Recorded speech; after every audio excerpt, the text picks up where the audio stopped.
Jawaharlal Nehru. He was also known as Chacha Nehru. So first of all, I wish you all Happy Children's Day. So on the occasion of this Children's Day, I would like to suggest you that make two promises. बस दो वादा करना है, and that promise to your own self. आप स्वयं को वादा करेंगे, and that is that you are not going to perform any mischievous activity which is going to harm your future. My dear student, I would like to suggest you in economics you must have studied about resource. संसाधन के बारे में आप पढ़े होंगे. Resource is anything which satisfies the human need is called resource. वह कोई भी चीज जो मानव की आवश्यकताओं को पूर्ति करता है उसे संसाधन कहते हैं. And it is already classified as natural, artificial and the human itself. Human itself is a resource because the human creates the scientists, engineers, doctors and everyone. When you find any successful person, there will be the role of a teachers, and the teachers play the particular and the wonderful role in their life, and which admire himself a lot, and the students perform very best in their future. My dear student, before organizing any event, I would like to suggest that there are the importance. Okay, when you know about Pandit Jawaharlal Nehru, Pandit Jawaharlal Nehru was the first Prime Minister, I think, है ना, first Prime Minister of India, and he was born on 14th November 1889 in Allahabad, that is in UP, Uttar Pradesh. ठीक है.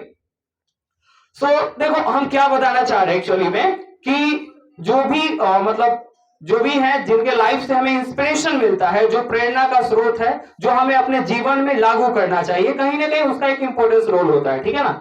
जब भी कोई भी party अगर organise किए तो फिर सीधे हम लोग सीधे डांस किए, नाच के गए, बाकी चले गए, वो कोई नहीं हुआ कि जहां से हमको कुछ इंपॉर्टेंस मैसेज मिले. ठीक है. तो मतलब वो तो पार्ट है ही जहां पे एंजॉयमेंट आता है, लेकिन उससे पहले हमको कुछ लेसन लेना चाहिए कि क्या उसका महत्व है. ठीक है ना. बिना लेसन के तो फिर तो बेकार हो जाएगा. ठीक है ना. फिर ये सब भी छोला भटूरा सब बेकार में ही चला जाएगा. तो थोड़ा सा लेसन लेना चाहिए. ठीक है ना. नहीं तो फिर नॉर्मल केक कटिंग वगैरह ये सब भी कोई मायने नहीं रखता है. Because first of all we must get have a lesson in the life. ठीक है. और लाइफ में ना मतलब बहुत ज्यादा हर कोई का जिस प्रकार से सबसे प्राथमिकता देना चाहिए तो वो है पेरेंट्स, हमारे माता पिता से तो बढ़ के कुछ है नहीं. Second thing is you must perform and give respect towards your teachers, and from his life we can learn that. देखो बाकी पॉलिटिकल ओपिनियन अलग है. अगर हम पंडित जवाहरलाल नेहरू और महात्मा गांधी के बारे में बात करें तो इसमें राजनीतिक बहुत तरह के उतार चढ़ाव है ना. कहीं पे अगर उस तरीका से बात बोल दिया जाए तो विवाद भी हो सकता है. ठीक है ना. लोग बोलता है कि उस सब के क्या औकात था. अरे औकात तो उतना था कि तुमको अभी पता नहीं है कि नहीं. 15 साल की उम्र में ही कैम्ब्रिज गए थे पढ़ने के लिए बिना औकात के. इंग्लैंड गए थे वकालत पढ़ने के लिए. गांधी जी के बारे में आज उसी तरीका से बात करा जाता है क्या था क्या नहीं था. तो वो गलत बात है. पॉलिटिकल इशू तो हम बना नहीं सकते. बीइंग अ टीचर हमारा ये काम नहीं है. देखो हम बस इतना ही बोलेंगे आप लोग को, है ना, कि आप अपने खुद से वादा कीजिए. देखो सबसे बड़ी बात होता है ना, बीच बीच में लोग बोलते हैं मोटिवेशन. आपको कोई मोटिवेशन कुछ भी नहीं करा सकता. जब तक अंदर से आग नहीं न लगेगा तब तक कुछ नहीं होने वाला है. ठीक है. जब तक अंदर से आग नहीं लगने वाला है, खुद के अंदर में ये थिंकिंग नहीं आएगा ना कि हमको कुछ अचीव करना है, तब तक कुछ भी नहीं होने वाला है. ठीक है. तो सबसे पहले क्या होता है, इंस्पिरेशन आपके अंदर से आना चाहिए, मोटिवेशन आपके अंदर से आना चाहिए कि हमको कुछ करना है. I am going to do something in my life. I am going to achieve something great in my life. अगर आप इंप्लीमेंट कर लेंगे ना तो सारा चीज मतलब आसानी से पा ले सकते हैं. ठीक ना.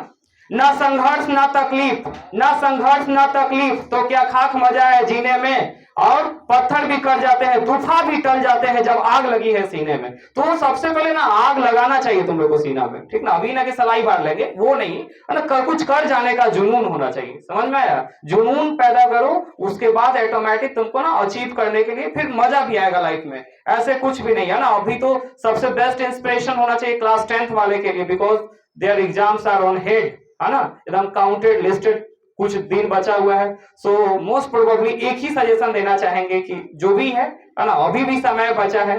खुशी इस बात का है कि अभी भी कुछ समय है, गम इस बात का है कि कुछ समय चल गया है.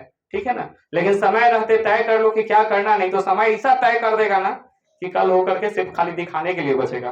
तो प्लीज ऐसा कुछ ना हो, है ना. उम्मीद है यही आपसे भी बहुत ज्यादा ये है कि सैनी साइंस सेंटर का रिस्पेक्ट वगैरह बना रहे कि हाँ भाई पढ़े हम तो कुछ ना अचीव कर पाए. तो हमारा एक ही है, याद रखेंगे। लाइफ में सड़क और शिक्षक दोनों का एक ही रोल होता है।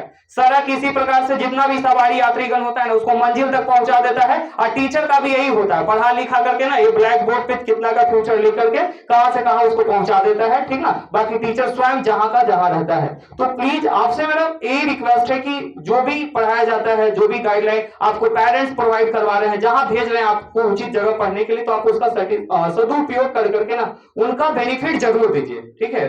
Please I would like to suggest you at last also I am suggesting you that obey the parents, obey the teachers and do which is best in your life। वही करो जो अच्छा है ना। खुद के लिए अच्छा नहीं देखो, कभी कभी पेरेंट्स के लिए। अब तो 2 महीना पढ़ना है, पढ़ के देख लो, ठीक है ना। और बाकी जूनियर्स प्लीज तुम लोग भी अपना 100% एफर्ट डालो, ताकि शुरू से ही अगर हम अपना एफर्ट दे रहे हैं तो कल होकर के कहीं कोई परेशानी नहीं होगा, ठीक है। So now we will go through the cake cutting and I would like to call 10th standard student. सब 10th वाले आ जाएंगे, क्योंकि because they are for the few months, है ना, 3-4 महीने का मेहमान है मुश्किल से। सो 10th वाले आएंगे, केक कट करेंगे, ठीक है।